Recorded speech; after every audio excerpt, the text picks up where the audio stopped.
રાજકોટ મહાનગરપાલિકાની અંદર કુલ 4 animal hostel આવેલી છે.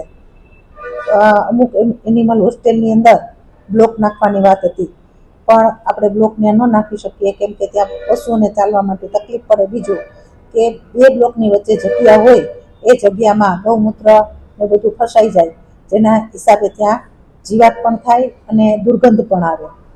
ચોમાસાના લીધે અત્યારે રોડ કરવાની વાત હતી.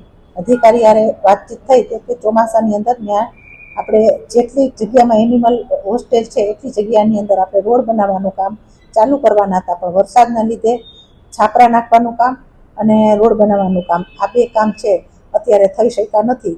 તો ચોમાસું જેટલું હળવું થઈ જશે તરત જ પશુઓને હેરાનગતિ ન ભોગવવી પડે એના માટે થઈને ત્યાં રોડ બનાવવામાં આવશે અને છાપરા પણ નાખી દેવામાં આવશે.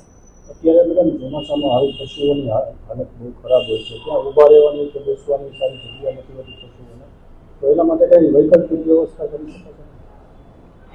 આના માટેની એક વૈકલ્પિક વ્યવસ્થા તો એનિમલની હોસ્ટેલની જે જગ્યા હતી ત્યાં વધારે પાણી ભરાયેલું થતું હતું, ત્યાં મોરમ નાખી દીધી, પણ વધારે વરસાદ પડ્યો એના હિસાબે મોરમ પણ ચીકણી બની ગઈ અને સ્વાભાવિક રીતે પશુ પણ એની અંદર ચાલી ન શકે અને ગોવાળીઓ પણ જ્યાં એને દોવા જાય તો એને પણ દોવા માટે અડચણ પડતી હોય. બીજું મચ્છર અને માખીના પણ ત્રાસ હોય, જે પશુઓને ખૂબ ત્રાસદાયક હોય અને એના લીધે પણ એને પોતાને અગવડતા ઘણી બધી પડતી હોય.